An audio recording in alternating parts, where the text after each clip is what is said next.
He once told her, "Your problems aren't mine." Now his biggest problem is how to face the son who has his eyes. Michael Harris had built his life on control. Every deal, every conversation, every relationship was carefully measured, and he never allowed himself to be caught off guard.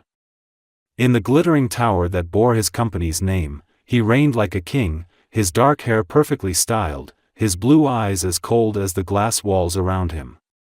For years, he had believed that nothing could shake him, that no emotion could make him falter. He had worked too hard to reach the top, too long to let anyone or anything jeopardize what he had created. But all of his certainty cracked the night Emma stood in his office, her brown eyes wide with fear and determination as she told him the truth he had never expected to hear. She was pregnant, and the child was his. For a moment, the world tilted. The hum of the city outside faded, the ticking of the clock on the wall seemed louder, and the weight of her words pressed into him like stone. He could see her trembling, could hear the vulnerability in her voice, and he knew she was waiting for reassurance, for him to step forward and take her hand, to say that everything would be all right. Instead, the icy part of him that had been trained by years of ambition rose to the surface. He thought of the board members who whispered about weakness, of investors who demanded stability, of rivals who would seize on any hint of scandal. He imagined headlines, rumors, speculation that would reduce him from a titan of industry to a man undone by personal failure. His chest tightened, and he turned away from her, his hands clenching into fists at his sides. When he finally spoke, his voice was flat, stripped of emotion, designed to wound so that she would never hope again. "Your problems aren't mine." The words fell into the room like shards of glass, sharp and impossible to take back. Emma's lips parted as though she had been struck, her breath catching in her throat. She had expected fear, yes, but not this calculated cruelty. She searched his face, desperate to find even the smallest trace of the man she had believed she loved, the man who had once whispered to her in the dark that she was the only one who made him feel human. But his blue eyes gave nothing, his expression carved from stone. Her heart pounded, and she realized with brutal clarity that the man before her was not the man she thought she knew. She gathered her bag with shaking hands, her silence more powerful than any words she could have spoken. As she walked toward the door, Michael's chest constricted with a sensation he refused to name. A voice deep inside him screamed to stop her, to take back what he had said, to beg her not to leave. But his pride, his fear, and his obsession with control chained him in place. The door closed softly behind her, and the echo of that sound reverberated through the office like a final verdict. For a long time, he stood staring at the skyline, the lights of the city flickering in the distance. He told himself he had done the right thing, that he had protected his empire from chaos, that he had freed himself from a burden he was never meant to carry. Yet when he returned to his desk, the papers in front of him blurred and the silence around him pressed heavier than it ever had before. He poured himself a drink, but even the burn of whiskey could not erase the image of Emma's eyes as she turned away. He tried to bury the moment beneath layers of work, telling himself he had chosen strength, but deep inside, where ambition could not reach, he knew he had just condemned himself to a life that no empire could fill. Emma left Michael's office with her legs barely carrying her, but her spirit steeled itself in ways she hadn't known were possible. The sting of his words replayed in her mind as though etched into her very bones. "Your problems aren't mine." It wasn't just rejection, it was abandonment in its purest form, a stripping away of the illusions she had clung to about love and partnership. By the time the elevator doors closed behind her, tears burned in her eyes, but she refused to let them fall until she was out on the street, swallowed by the noise of the city. The world went on as if nothing had happened, cars honking and lights flashing, while her own world collapsed.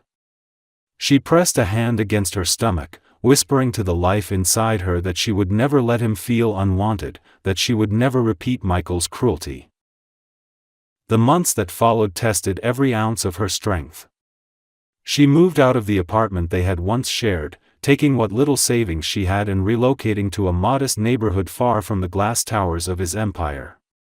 She picked up extra shifts as a receptionist during the day and cleaned offices at night, her body aching from exhaustion yet fueled by the determination to survive. At doctor's appointments, when she first heard the tiny heartbeat flutter through the speakers, her resolve only grew firmer. This child would be her reason to fight, her anchor in the storm. Even when morning sickness left her doubled over or bills piled up on the counter, she reminded herself of the promise she had made that night, that her baby would always know love. When Jacob was born, the weight of him in her arms changed everything. His dark hair was soft against her cheek, his blue eyes blinking open to stare at her with a clarity that broke her heart and healed it at the same time. He looked so much like Michael that at first she could barely breathe, the resemblance a cruel reminder of the man who had turned his back. But then Jacob's tiny fingers wrapped around hers, and she knew in that instant that he was hers alone. She whispered to him that he would never have to question his worth, that she would give him every ounce of her strength, and that no matter how hard life became, he would never face it alone. The early years were brutal. Emma juggled sleepless nights with long days at work, learning to stretch every dollar until it frayed. She carried Jacob in her arms to the grocery store when she couldn't afford a babysitter, rocked him to sleep while silently calculating how to pay rent, and smiled through her exhaustion so that he would never sense her fear. Her body bore the strain, her spirit cracked under the pressure, but every time Jacob laughed, his clear, joyful sound filling their small apartment, she felt mended again. She decorated his room with hand-painted stars on the walls, filled their shelves with second-hand books, and created a home that, though simple, was warm with love. As Jacob grew, so did the questions she had to face alone. People often commented on his striking blue eyes, so unusual against her brown ones, and though she only smiled politely, inside she felt the weight of the truth pressing harder. She knew one day Jacob would notice the absence, that he would ask about the father whose features stared back at him from the mirror. At night, when the world was quiet and Jacob slept peacefully beside her, she allowed herself to think of Michael. Sometimes anger fueled her, reminding her of his dismissive words, of the coldness in his gaze. Other times sorrow crept in, soft and unwelcome, whispering of the man she had once loved and the life they might have had if fear hadn't ruled his heart. By the time Jacob turned 6, Emma had settled into a rhythm, though it was far from easy. She worked as a teacher's aide at the local school, steady but modest work that gave her enough time to be present in her son's life. Jacob thrived, his laughter filling every corner of their lives, his energy keeping her constantly on her toes. He was bright, curious, and endlessly kind, a child who seemed to see the world with an openness that both amazed and frightened her. Every time she looked into his blue eyes, she saw Michael, and though it pained her, she also saw the possibility of redemption, not for Michael, but for herself, for the life she had built despite his absence. Emma believed the past was behind her, locked away in a corner of memory she never needed to revisit. She had convinced herself that Michael Harris was a closed chapter, a name she would only recall in bitterness. Yet deep down, she knew life had a way of circling back, of confronting us with the very things we tried hardest to forget. What she could not know as she tucked Jacob into bed on the eve of another ordinary day was that the empire Michael had built would soon collide with the quiet world she had created, and the boy with the blue eyes would become the bridge between the man she had left behind and the future she could no longer escape. Michael Harris sat at the head of a mahogany table that stretched the length of the boardroom, his posture rigid, his expression carved from stone. Around him, executives droned on about market projections, quarterly gains, and expansion strategies, but their words barely reached him. He nodded when expected, signed documents placed before him, and issued orders with the same efficiency that had made him a titan in the corporate world. To anyone watching, he was untouchable, the perfect image of a man in complete command of his empire. Yet inside, a silence pressed on him heavier than any financial burden. He had everything he had once dreamed of: power, wealth, recognition, and none of it filled the cavern that had grown inside him since that night with Emma. In the years following her departure, he had thrown himself deeper into work, as though success could drown out regret. He closed deals worth billions, conquered competitors, and secured a legacy that would etch his name into business history. He dated models and socialites, surrounded himself with people who praised him, and lived in penthouses where the city glittered at his feet. Still, when the lights dimmed and the parties ended, he returned to empty rooms filled with silence. The world saw a man who had it all, but in his reflection he saw only the echo of the choice he had made, the memory of Emma's face as she walked away, and the words he had hurled at her like a weapon. Michael often told himself that he had been right, that he wasn't ready, that fatherhood would have been a chain dragging him down. But as the years stretched on, those excuses lost their power. Sometimes he found himself imagining the child that might have been. He pictured small hands gripping his, imagined laughter filling the sterile halls of his penthouse, wondered if the boy or girl would share his blue eyes or Emma's smile. These thoughts came unbidden, usually in the stillness of night when he could no longer hide behind work. He would push them away with another glass of scotch, but they always returned, sharper each time, until they began to feel less like fleeting thoughts and more like accusations. One evening, while scanning a financial report, his gaze caught on a headline in the newspaper left on the table. It was about a local school fundraiser supported by one of his company's philanthropic programs. The article featured a picture of children lined up in front of a banner, their smiles wide and innocent. His eyes drifted over the image until they stopped on a boy in the center. Something inside him jolted, as though the ground had shifted beneath him. The boy had dark hair, tousled and unruly, and eyes so blue they seemed to pierce through the page. For a moment, Michael couldn't breathe. The resemblance was undeniable, not just in the features but in the expression, the way the boy's chin tilted slightly upward as though he already carried a quiet defiance. The paper slipped from his hands, his composure cracking in the privacy of his office. He tried to dismiss it, to tell himself it was coincidence, that children often carried familiar features. But the image clung to him, haunting him long after he folded the paper and tucked it away. He thought of Emma again, more vividly than he had in years. He imagined her in some quiet town, raising a child alone, her brown eyes hardened by the struggle he had forced upon her. The idea unsettled him more than any hostile takeover ever had. That night, Michael walked through his penthouse with its endless windows and polished floors, and for the first time, he hated it. The silence was unbearable. He poured himself drink after drink, yet each swallow only sharpened the truth that he had run from for too long. If that boy was his, if Emma had carried through with the pregnancy after all, then there was a piece of him out there living a life without knowing who he was. The thought consumed him, and he realized that all his wealth, all his victories, meant nothing compared to the possibility of a son he had denied. Sleep eluded him, his mind circling relentlessly around the image of the boy in the newspaper. He thought of the words he had spoken to Emma, how final they had sounded, and how wrong they had been. He had believed he could separate himself from her problems, from responsibility, but what he had done was sever himself from his own flesh and blood. For the first time in years, he felt powerless, and the weight of that helplessness threatened to crush him. He told himself he had to know, that he had to see the truth with his own eyes, no matter what it revealed. And beneath that resolve was a fear he could not yet name, the fear of facing the consequences of his choice, not in Emma's fury, but in the innocent gaze of a child who might look at him one day and ask the one question he could never answer: "Where were you?"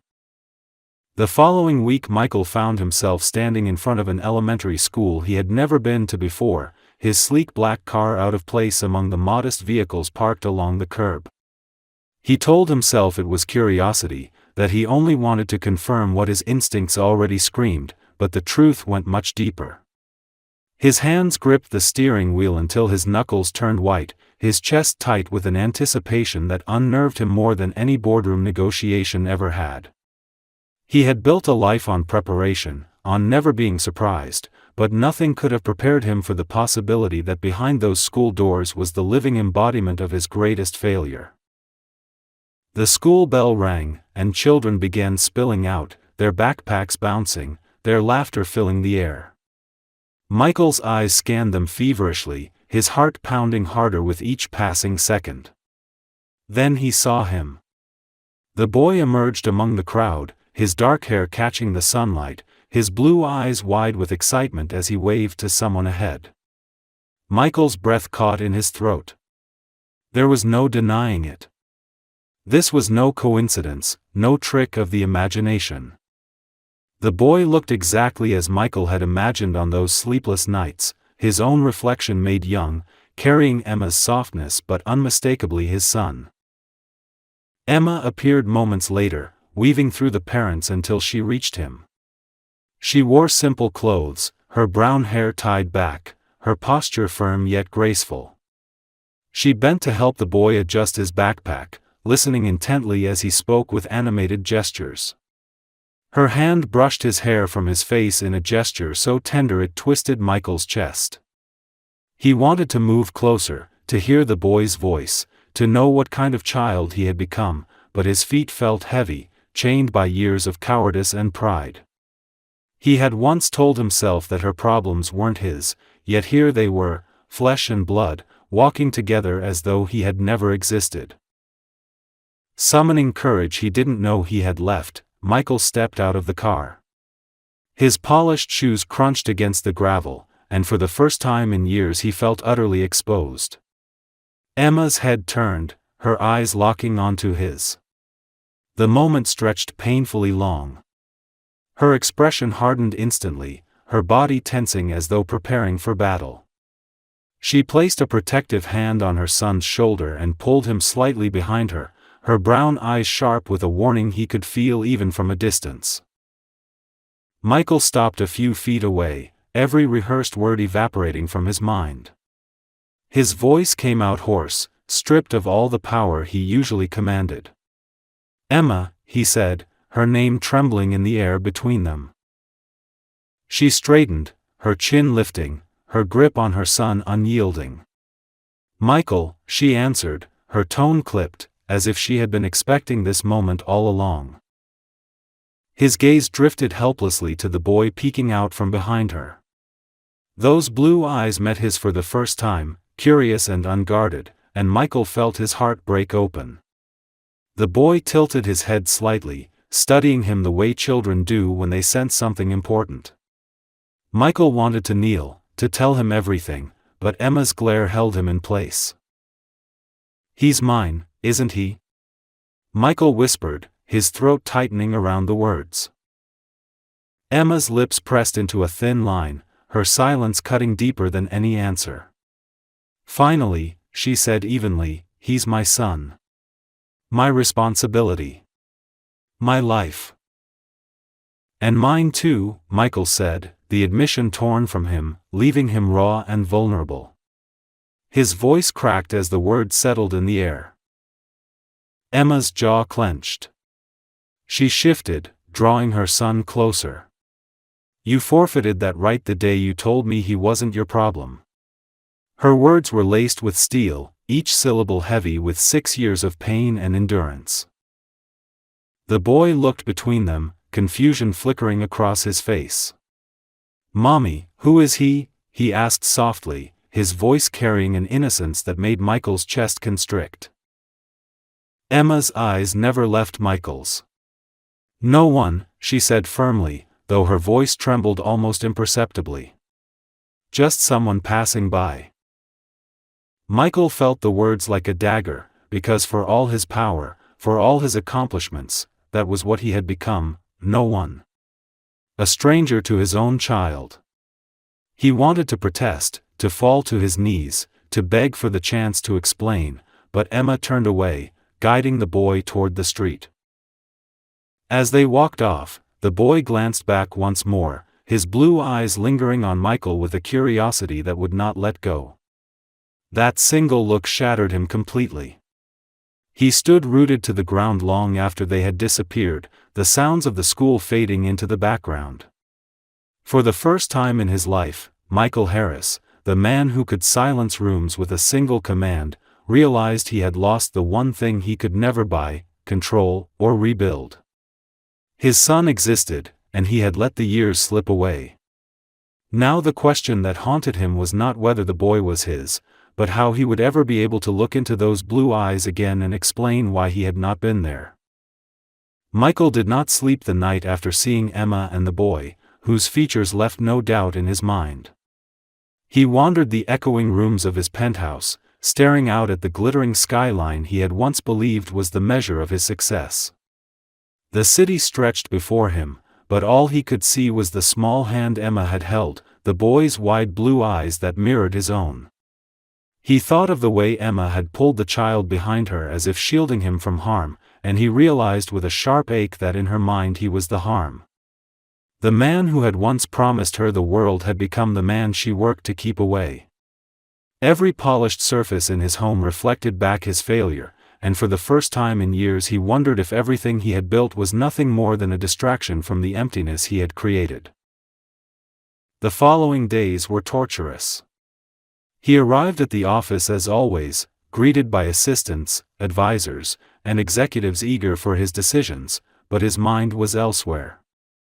Numbers blurred on the spreadsheets, the drone of reports became meaningless noise, and he found himself staring blankly out the window while others spoke, wondering what Jacob, he had learned the boy's name by listening discreetly at the school gates, was doing at that very moment. Was he laughing with his classmates, struggling over arithmetic, asking questions about the world with the curiosity of a child? Each thought pierced Michael deeper, because he had no answers. He had missed 6 years of milestones, 6 years of first words, first steps, first discoveries. He had missed birthdays and bedtime stories, and no amount of money could ever return them. One evening, driven by desperation, he sat at his desk with a sheet of paper before him. He was a man who commanded markets, who dictated speeches that swayed investors and won battles across continents, but now his hand shook as he tried to form words. He wrote slowly, painfully, admitting truths he had buried. He told Emma that he had been afraid, that he had made a choice out of fear and pride, that he regretted every moment since. He wrote that he didn't expect forgiveness, that he didn't deserve it, but that he wanted the chance to know his son, to give him what he had once denied. He ended the letter by saying that if all Emma could ever allow him was to watch from a distance, he would take it, because even the smallest connection was better than the hollow life he had built. When he sealed the envelope and sent it, his heart pounded with both dread and a fragile spark of hope. Days passed with no reply. He convinced himself each morning that he should give up, that she had every reason to ignore him, yet every evening he found himself checking for a message, a sign, anything at all. His restlessness grew unbearable until, unable to stay away, he drove again to the school. From the safety of his car, he watched Jacob emerge, running with a backpack that looked too large for his small frame. Michael's chest ached as he saw him laugh, the sound faint but enough to fill the silence of his life with something he craved more than oxygen. He did not approach, but he could not turn away. Emma noticed him eventually, her gaze sharp and unrelenting when she caught him across the street. She made no move toward him, but the message in her eyes was clear. She had not forgotten his words, and she would not easily allow him into the world she had built for her son. Still, Michael returned, again and again, careful not to intrude but desperate for glimpses of the life that should have been his. He stood in the shadows as Jacob played soccer, his small legs carrying him across the field with determination, and he felt pride swelling in him despite the pain. One afternoon, fate forced his hand. Jacob stumbled while chasing the ball, his knee scraping against the ground. His cry rang out, sharp and immediate, and before Michael could stop himself, he was moving. He reached the boy first, crouching low, his hand surprisingly steady as he brushed away dirt and whispered reassurances. Jacob looked up at him through watery eyes, confusion flickering there but no fear, only trust as he leaned into the arms of the man who had abandoned him without knowing. For a moment Michael felt whole, the weight of regret eclipsed by the warmth of his son's small body against his. Then Emma's voice cut through, taut with alarm. She rushed forward, pulling Jacob back, her eyes blazing. "Don't touch him," she snapped, her voice trembling with fury. Michael rose slowly, his hands lifting in surrender, but his heart broke as Jacob clung for a second longer before allowing himself to be pulled away. The boy glanced back, his expression curious, as though he sensed something important in the stranger's presence. That night, Michael sat alone, the sound of Jacob's cry still echoing in his ears. He realized then that this was no longer about redemption for himself. It was about the boy, about the chance to give him what he deserved. He had once told Emma her problems were not his, but now the truth was undeniable. Jacob was his, and facing the consequences of that truth would be the hardest battle he had ever fought. Michael woke the next morning with a heaviness he could not shake, the kind that lingered not in the body but deep in the soul. He had not slept well, tossing in the silence of his penthouse, haunted by the sound of Jacob's small cry and the fleeting warmth of holding him. It had been only a moment, a single fragile instant, yet it had seared itself into him with more force than all the years of boardroom triumphs combined. He could not return to the man he had been before, not after looking into those blue eyes that mirrored his own and realizing that a bond existed between them whether Emma wanted it or not. For the first time in his life, Michael understood what it meant to want something not for power, not for ambition, but for the raw ache of love. At the office, his distraction was obvious. His assistants whispered about his lack of focus, his executives grew uneasy when he dismissed meetings without explanation. For years he had been a machine, relentless in pursuit of dominance, but now his mind drifted during presentations and his pen hovered uselessly above contracts. He thought instead of Emma, of the defiance in her gaze, of the way she had stood like a shield in front of their son. He could not blame her. He had earned her contempt with every careless word, every cruel choice, but he no longer wanted to hide behind excuses. The past could not be undone, but perhaps the future still could be written differently. That evening, he sat down once more at his desk and began to write again. This time his words were not carefully constructed like speeches for shareholders, but raw and halting. He wrote directly to Emma, confessing that he had been a coward, that his fear of weakness had blinded him to the only thing that ever truly mattered. He admitted that he had thought success would fill the emptiness, only to learn that it deepened it instead. He told her he did not expect forgiveness, and he did not seek to claim anything from her or from Jacob, only the chance to stand before his son honestly and show him that he existed. When the letter was finished, he read it again and again, each line cutting through him, before finally folding it and sending it with no certainty she would ever open it. Emma did open it. Late that night, after Jacob had fallen asleep with his small body curled beneath the blankets, she sat at the kitchen table with the letter in her hands. Her eyes moved over the words, her heart tightening with each sentence. She had waited years to hear him admit fault, to see some evidence that the man she had once loved had not been entirely consumed by ambition, and now here it was in trembling handwriting. Part of her wanted to believe it, to cling to the possibility that he had changed, but another part whispered caution. She had raised Jacob alone, endured nights of illness without help, celebrated birthdays with an empty chair beside her, and now Michael's remorse felt both too late and too dangerous. She folded the letter carefully and placed it in a drawer, unable to throw it away yet unwilling to let it absolve him. Days stretched on with no further contact. Michael continued to appear at the school, always from a distance, his tall figure a shadow against the background. He never intruded, but his presence was unmistakable. Emma tried to ignore him, tried to focus on her son, but Jacob noticed. Children always notice. One afternoon he asked, his voice quiet but insistent, why the man with the blue eyes always seemed to be nearby. Emma's throat closed, her heart racing as she tried to answer without revealing too much. She told him the man was someone from her past, someone who did not matter, but Jacob tilted his head in a way that reminded her of Michael and asked if that was really true. She could not answer. It was not long before fate forced another collision. At a school event held in the auditorium, parents filled the rows while children performed songs and recited lines. Emma sat near the front, her heart swelling with pride as Jacob stepped onto the stage, his small voice carrying clear and strong. She did not see Michael at first, but when the applause erupted and the children bowed, her gaze drifted to the back of the room. He was there, standing apart, his eyes fixed on the boy with a longing that could not be hidden. Their eyes met across the distance, and for a moment time froze.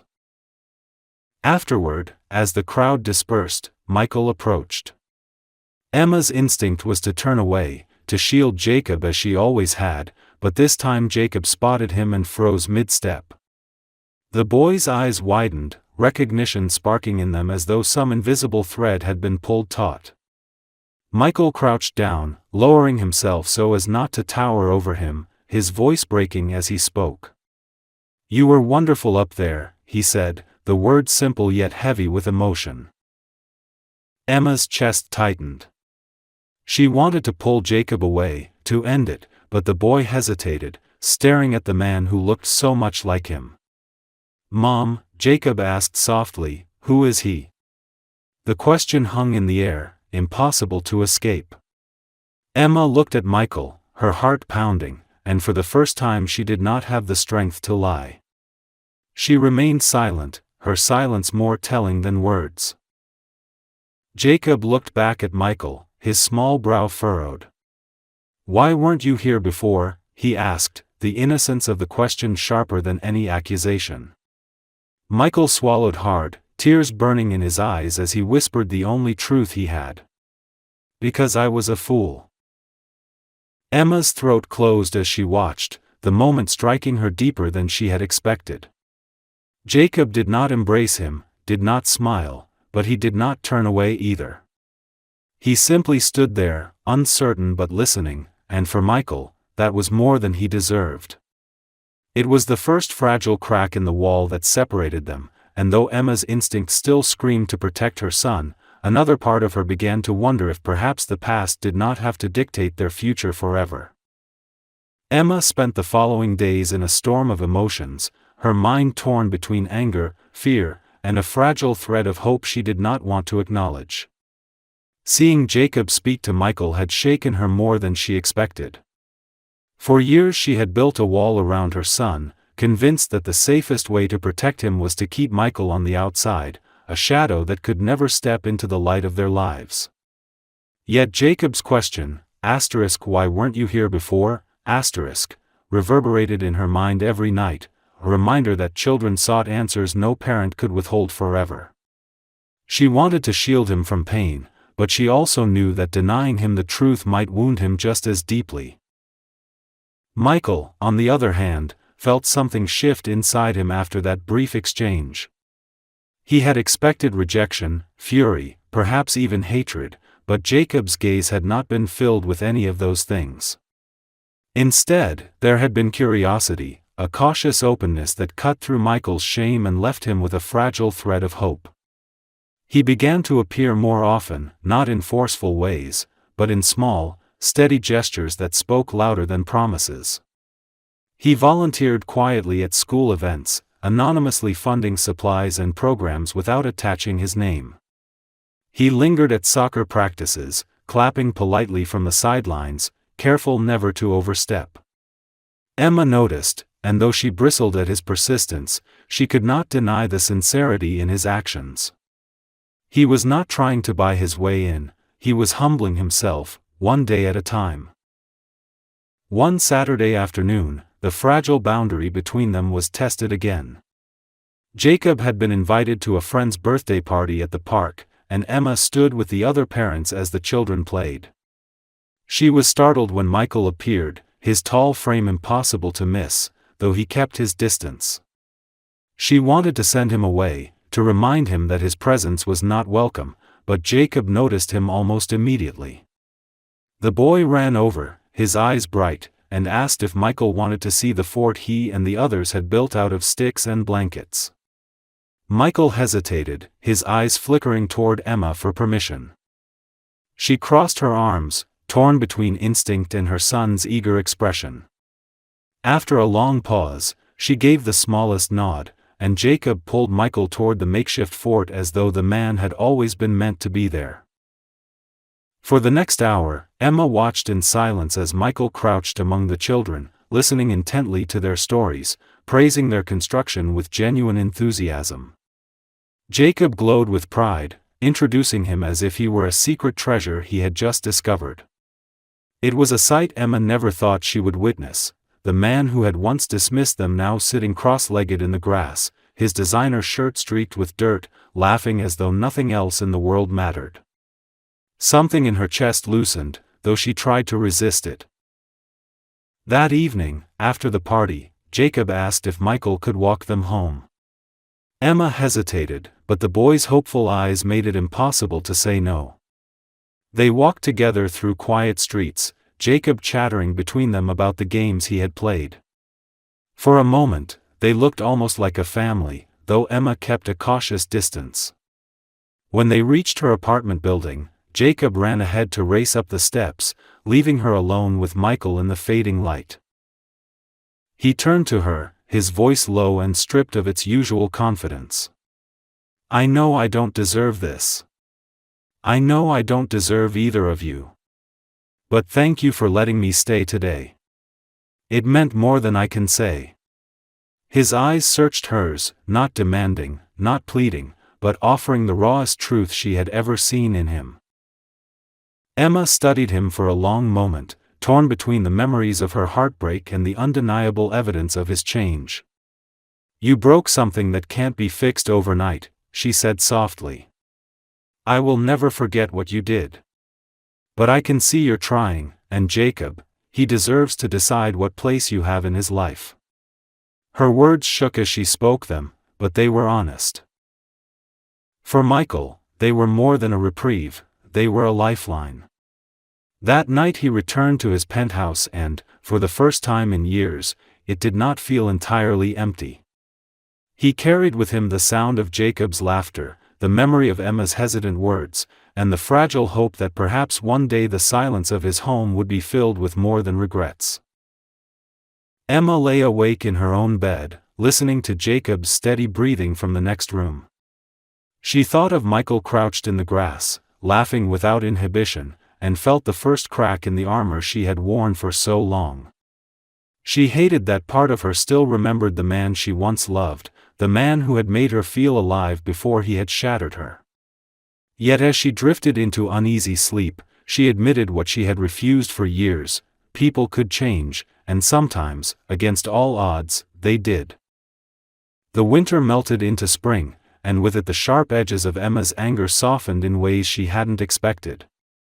She never made it easy for Michael, and she refused to let her guard fall completely, but she could no longer ignore what was happening. He was showing up. Not with lavish gifts or hollow words, but with constancy. He was there on rainy mornings when Jacob dragged his feet to school, holding an umbrella above the boy's head as though it were the most important job in the world.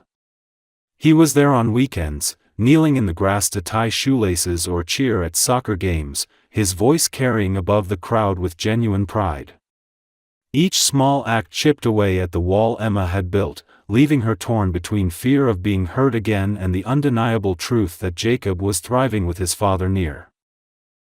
One evening in late spring, Jacob had a school play. Emma dressed him in his costume and walked him to the auditorium, her heart swelling with pride as he fidgeted nervously backstage. She glanced into the crowd and saw Michael sitting in the second row, his posture uncharacteristically hunched, his blue eyes fixed on the curtain as though nothing else existed. When Jacob stepped onto the stage, his voice trembling at first before growing stronger, Michael leaned forward, his hands clasped tightly, his expression radiating a pride that could not be faked. When the play ended and the applause roared, Jacob searched the audience, and his eyes landed not just on Emma but on Michael too. His smile stretched wider, and he waved at both of them, his small hand bridging the gap that years of mistakes had carved. After the performance, Jacob tugged at Emma's hand insistently. "Can he come to dinner with us?" he asked, his voice filled with innocent hope. Emma hesitated, her instincts warring with the joy on her son's face, but in the end she nodded. They walked together to a small diner nearby, Jacob skipping ahead as though he were leading them into a future of his own making.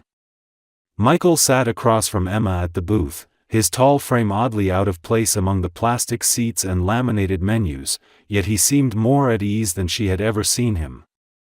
He listened to Jacob's endless chatter, asked him about his favorite subjects in school, and laughed when the boy declared he wanted to be smarter than everyone, even Dad.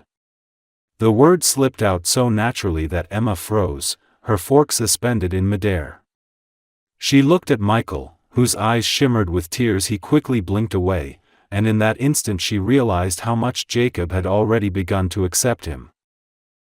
Later that night, when Jacob was asleep, Emma found herself standing with Michael outside the apartment building. The streetlight cast a soft glow over them, and the silence between them felt less hostile than before, more like the pause before something fragile was spoken. Michael's voice broke the quiet, low and raw. "I don't know how to make up for what I did. I don't know if I ever can. But I know that every moment with him feels like a gift I don't deserve, and I don't ever want to lose it again." He hesitated, his blue eyes searching hers. "And I know that I hurt you, Emma. More than I can ever say. If you never forgive me, I'll understand. But I'll spend the rest of my life trying to show you that I am not the same man who told you your problems weren't mine." Emma felt her chest tighten. She had rehearsed so many responses in her mind, words of anger, of finality, of closure. But standing there in the quiet night, she saw the sincerity in his face, the way his shoulders sagged under the weight of his own guilt, and she could not bring herself to shut him out completely. "I don't trust easily anymore," she admitted, her voice soft but steady. "You broke that once. It will take time, and it may never be what it was. But Jacob needs you. And maybe I need to see if you really can change." The months that followed did not erase the past, but they began to weave a new future. Michael became a fixture in Jacob's life, not as a distant benefactor but as a present father. He learned the rhythm of bedtime stories, the patience of math homework, the joy of weekend breakfasts filled with spilled syrup and sticky fingers. He discovered that being a father was not about grand gestures but about showing up in the smallest, most ordinary moments. And Emma, though cautious, found herself laughing again, sharing glances with him across the table that reminded her of the love she had once buried. The day Jacob introduced Michael proudly to his classmates as "my dad" was the day Emma realized they had reached a turning point. The boy no longer looked at Michael as a stranger but as part of his world, a presence he could trust. Michael, once the man who had declared her problems were not his, had become the man who carried their burdens willingly, who placed their happiness above everything else. The scars of the past would never fully vanish, but they no longer defined them. Instead, they served as reminders of how far they had come, of the mistakes that nearly destroyed them, and the strength it took to build again. For Emma, the journey was still tender and uncertain, but for the first time she allowed herself to imagine a future where love did not come with betrayal, where Jacob grew up surrounded not by absence but by presence. And for Michael, every day was a vow. A vow that he would never again let fear dictate his choices, that he would never again turn away from the people who mattered most. He had once been haunted by the question of how he could ever look his son in the eye. Now, as Jacob's hand slipped easily into his and Emma's hesitant smile warmed the silence between them, he realized he no longer needed to ask. He could look his son in the eye because he had finally chosen to be the man he should have been all along.